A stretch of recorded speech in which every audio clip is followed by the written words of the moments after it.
नमस्कार। Hindi learning channel में आपका स्वागत है। आज आशिमा महाजन हिंदी लर्निंग चैनल पर लेकर आई है पार्ट 2 अनुच्छेद लेखन। जी हाँ, पार्ट 1 अनुच्छेद लेखन ऑलरेडी मेरे चैनल पर अपलोडेड है, जिसके अंतर्गत 7 टॉपिक्स हैं जो मैंने कवर किए हुए हैं। आज इस वीडियो में अनुच्छेद लेखन यानी कि पार्ट 2 में मैं 9 टॉपिक्स ऐसे लेकर आई हूँ आपके पास जो पूरे यूट्यूब पर आपको अनुच्छेद के रूप में नहीं मिलने वाले। ओके स्टूडेंट, तो इन सारे टॉपिक्स को ध्यान से पढ़िएगा, ध्यान से समझिएगा और ध्यान से सुनिएगा। लेखन कौशल के अंतर्गत ये सारे टॉपिक जो 9 के 9 देने जा रही हूँ, ये सारे टॉपिक सीबीएसई एनसीईआरटी के अकॉर्डिंग बहुत ही इंपॉर्टेंट टॉपिक्स हैं। तो आइए एग्जाम के पर्पज से ये जो इंपॉर्टेंट टॉपिक्स हैं उन पर एक दृष्टि दौड़ा लेते हैं। बेटा जी, आप जब भी देखते हो कि अनुच्छेद लेखन लिखना है ना, तो अनुच्छेद लेखन लिखने के लिए सबसे पहले आपको पता होना चाहिए कि इसकी मार्किंग स्कीम क्या होती है। तो सबसे पहले जो भी टॉपिक दिया होता है ना, उसकी भूमिका लिखा करो। जैसे ऑनलाइन खरीदारी दिया तो ऑनलाइन खरीदारी का क्या अर्थ है वो लिखा करो। ऑनलाइन शिक्षा दिया तो ऑनलाइन शिक्षा का अर्थ क्या है वो। तो भूमिका के 1 नंबर दिए जाते हैं सीबीएसई पैटर्न के अकॉर्डिंग। फिर उसका कंटेंट आपने अंदर क्या लिखा, विषय वस्तु, उसके 3 अंक दिए जाते हैं कि बच्चे ने कंटेंट अच्छा लिखा है या नहीं लिखा। भाषा, आपने किस प्रकार की भाषा का प्रयोग किया है उसके अंतर्गत। अंग्रेजी के शब्दों का प्रयोग तो नहीं किया, या कोई ऐसी अब्यूजिंग लैंग्वेज तो नहीं यूज कर ली जो बिल्कुल भी अनुच्छेद लेखन के लिए उचित नहीं है। इन सारी चीजों का ध्यान रखते हुए कहीं जाकर 5 अंक का अनुच्छेद लेखन बैठता है। तो इन सारी चीजों का अगर आप ध्यान रखेंगे तो मुझे नहीं लगता कि अनुच्छेद लेखन में कोई भी 5 में से कम नंबर आपको देगा। तो अनुच्छेद लेखन में पहला टॉपिक जो आपके सामने है वो है राष्ट्र निर्माण में विद्यार्थी की भूमिका। तो बेटा, ये एक ऐसा टॉपिक है जो आप सबको पता होना चाहिए कि राष्ट्र निर्माण में एक छात्र देश का भविष्य कैसे बन सकता है, क्योंकि किसी भी देश की उन्नति इसकी भविष्य की पीढ़ी पर निर्भर करती है। देश के छात्र ही देश की जनता होते हैं जो नागरिक अधिकारों के महत्व के द्वारा देश के कल्याण का काम कर सकते हैं। एक विद्यार्थी की राष्ट्र निर्माण में भूमिका उसके ज्ञान से पता चलती है, उसको नॉलेज कितनी है। एक शिक्षित व्यक्ति ही देश की विभिन्न परिस्थितियों में सही फैसले लेने में मदद कर सकता है, जिसका फायदा देश को होता है। आज हमारे देश का जो संविधान है उसे भी तो कुछ शिक्षित लोगों के द्वारा ही लिखा गया, तभी जाकर आज सभी व्यक्तियों को उनका अधिकार मिल पा रहा है। देश में कुछ भी गलत होता है तो उसके लिए कानून व्यवस्था बनाई गई है जो एक शिक्षित व्यक्ति के द्वारा किया गया, तभी जाकर देश चल पा रहा है। इस बात से हम समझ सकते हैं कि शिक्षा कितनी आवश्यक है, और जो व्यक्ति शिक्षा को ग्रहण करेगा वो विद्यार्थी की श्रेणी में आ जाता है। देश के विद्यार्थी एक ऐसी अमूल्य विरासत है जिसमें अटूट शक्ति है, और भारतीय छात्र देश को अपनी पूरी शक्ति के साथ आगे बढ़ाएंगे। इस मामले में उनके पास उनका और देश का हित है। उसके बाद आपके पास टॉपिक आता है एक भारत श्रेष्ठ भारत। तो बच्चों को इन टॉपिक्स के बारे में पता होना चाहिए कि देश को एकता के सूत्र में बांधने वाले सरदार वल्लभ भाई पटेल की 140वीं जन्म जयंती पर देश के प्रधानमंत्री ने एक नई योजना जारी की, यानी कि एक नई पहल जारी की है, एक भारत श्रेष्ठ भारत। और पहल को योजना भी कह सकते हैं। और इस योजना का उद्देश्य यह है कि लोग एक दूसरे राज्य की संस्कृति को समझ ले, परंपरा को जान ले, अपने देश की विशेषता अखंडता में एकता के लिए इस योजना को लागू किया है। देश में सामाजिक और धार्मिक रूप से एकता बनाए रखने के लिए इस योजना को लागू किया गया। और विद्यालयों में किस तरह लाया जाए ये प्रोग्राम, तो विद्यालयों में इस योजना को कार्य रूप में लाने के लिए विभिन्न गतिविधियां करवानी होंगी, ताकि हमारी युवा पीढ़ी, जो भी हमारी यंग जनरेशन है, वो सांस्कृतिक एकता के महत्व को जाने। हर सप्ताह विद्यालय परिसर में राज्य जहां केंद्र शासित प्रदेशों की भाषाओं में गीत होने चाहिए, अक्षर होने चाहिए, कहावत होनी चाहिए, ताकि इन सब का अनावरण करवा के एकता को बढ़ावा दिया जाए, जिसके प्रभाव स्वरूप हम अपने देश को फिर से एक परिवार के रूप में देखेंगे। जैसे कि हमारा सनातन धर्म पूरे विश्व को एक परिवार के रूप में देखता है, वसुदेव कुटुंबकम। देश के सुंदर गंतव्यों का प्रत्यक्ष अनुभव करने का भी हमें अवसर मिलेगा, देश की संस्कृति को जानने का अवसर मिलेगा। अलग अलग जगह पे घूमेंगे तो भारत की प्राकृतिक सुंदरता का भी हमें पता चलेगा, प्राकृतिक सुंदरता। ओके, चलिए अगला टॉपिक है हमारा, अनुच्छेद है आत्मनिर्भर भारत पर। तो ये भी बच्चों को टॉपिक पता होना चाहिए कि आत्मनिर्भर भारत का जो उद्देश्य है वो क्या है। हर किसी का सपना होता है कि वो आत्मनिर्भर बने। आप भी चाहते होंगे, मैं भी चाहती हूँ कि आत्मनिर्भर बनूं, किसी पे डिपेंड ना रहूं। तो हर व्यक्ति खुद में आत्मनिर्भर बनकर अपनी और अपने परिवार के साथ साथ अपने देश के उत्थान में भी अपना पूरा सहयोग कर सकता है। भारत प्राचीन काल से ही संसाधनों से परिपूर्ण देश रहा है। हालांकि भारत को आत्मनिर्भर बनाने का सपना नया है, पर गरीबी के कारण सपना साकार ना हो सका। कोरोना वायरस महामारी के कारण सारे विश्व में वित्तीय संकट के बादल छाए हैं। तो इस कड़ी में भारत ने खुद को आत्मनिर्भर बनाने और राष्ट्र को आगे ले जाने का फैसला किया है। भारत धीरे धीरे इस ओर आगे भी बढ़ रहा है। आत्मनिर्भर भारत अभियान का लक्ष्य क्या है? गरीब भारतवासियों का विकास करना ही नहीं, बल्कि स्वरोजगार स्थापित करवाकर पूरे देश को आत्मनिर्भर बनाना है। भारत को आत्मनिर्भर बनाने के लिए भविष्य की रणनीति बनानी होगी।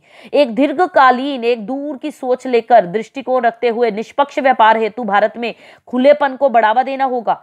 भारत को अपनी विकास क्षमता को प्राप्त करने हेतु आर्टिफिशियल इंटेलिजेंस, डिजिटल तकनीक के क्षेत्रों में सक्रिय रूप से निवेश करना जारी रखना चाहिए।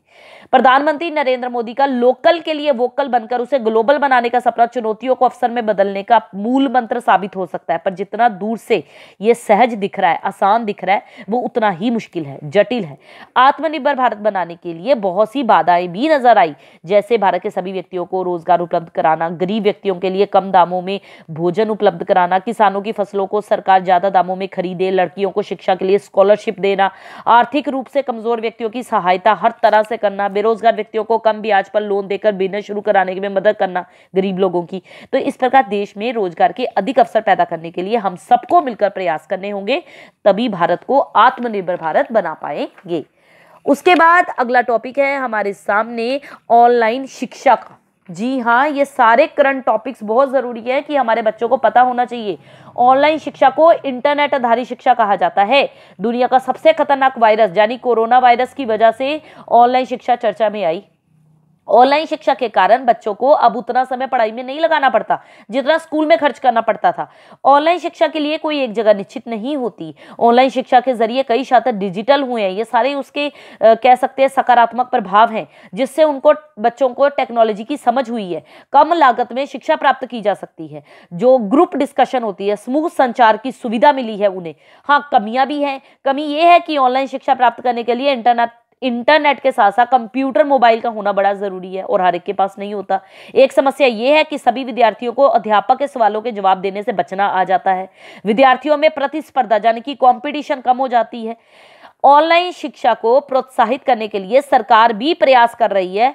66% आबादी भारत की गांव में रहती है, जिसके लिए सरकार को इंटरनेट नेटवर्क पहुंचाने के लिए ठोस कदम उठाने होंगे, ताकि बच्चे बिना बाधा के पढ़ सके, बिना रुकावट के पढ़ सके और आगे बढ़ सके।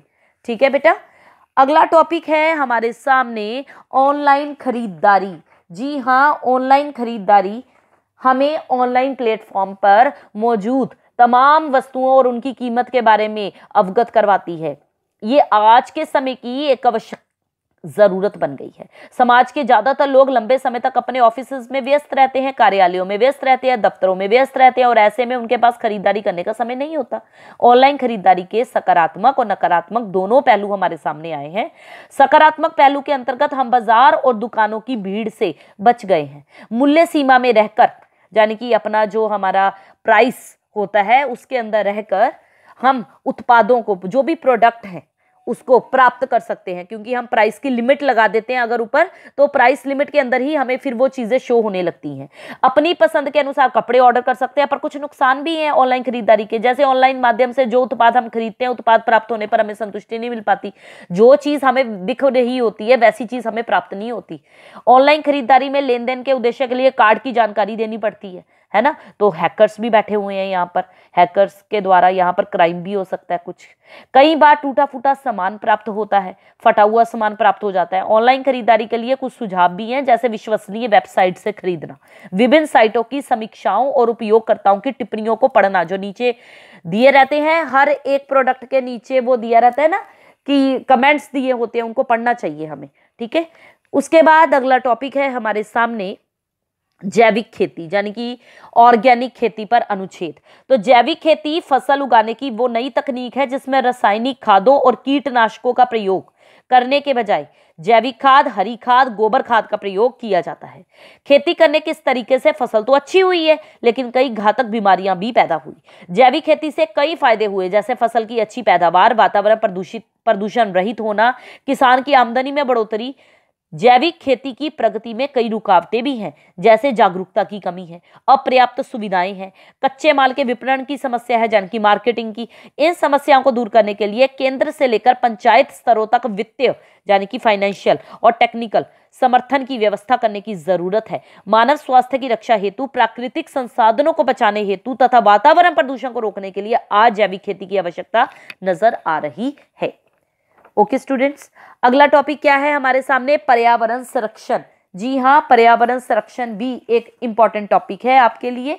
और सबसे पहले बच्चों को पर्यावरण संरक्षण की भूमिका में क्या लिखना है? पर्यावरण शब्द दो शब्दों के मेल से बना है, परि प्लस आवरण। परि का आशय है चारों ओर, आवरण का अर्थ है ढका हुआ।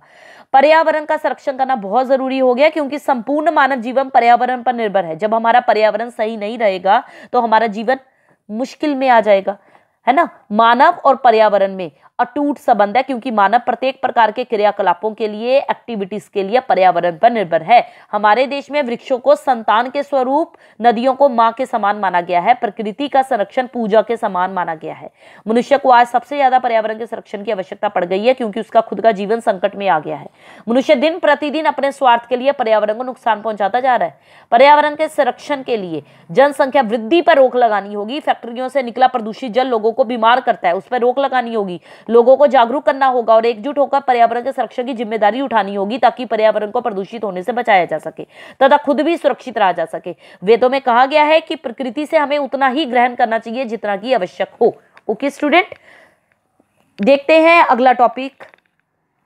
जी हां, अगला टॉपिक है मित्र हो तो ऐसा। तो मित्रता के ऊपर आप अनुच्छेद लिख सकते हैं। मित्रता जो कि एक पवित्र वस्तु है। मेरे पहले कंटेंट में भी, यानी कि पहली जो पार्ट 1 की वीडियो है उसमें मित्रता टॉपिक भी डला हुआ है। संसार में बच्चों सब कुछ मिल सकता है, लेकिन सच्चा स्वार्थहीन मित्र मिलना दुर्लभ है। एक सच्चा मित्र संसार में सबसे बड़ा सहारा होता है। वह मुसीबत में हमारी रक्षा करता है, निराशा में उत्साह देता है, दोषों को दूर करने वाला होता है। एक सच्चा मित्र सदैव अपने साथी को अच्छे मार्ग पर चलने की प्रेरणा देता है। सच्चे मित्र की पहचान बुरे वक्त पर होती है। अक्सर हम कुछ चीजों को देखकर कई लोगों को दोस्त बना लेते हैं। जब परिस्थिति खराब होती है तब पता चलता है कौन सच्चा कौन झूठा। प्राचीन समय में भी श्री राम और सुग्रीव की दोस्ती, श्री कृष्ण और सुदामा की दोस्ती के उदाहरण देखने को मिलते हैं। जीवन में सच्चा मित्र मिलना किसी खजाने से कम नहीं। सच्चे दोस्त भगवान का आशीर्वाद हैं, वे हमारी जिंदगी को जीने लायक बनाते हैं।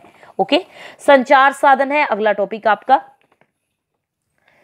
संचार साधन, संचार जो मानव की प्रगति के लिए बहुत ही महत्वपूर्ण है। यह विश्व के एक देश में बैठे लोगों को दूसरे देशों से जोड़ता है। आज मानव सभ्यता प्रगति की ओर अग्रसर है। इसका प्रमुख श्रेय संचार के साधनों को ही तो जाता है। भारत में संचार के प्रमुख साधनों में डाक सेवा, टेलीफोन, टेलीग्राम, रेडियो, ईमेल आदि सम्मिलित है।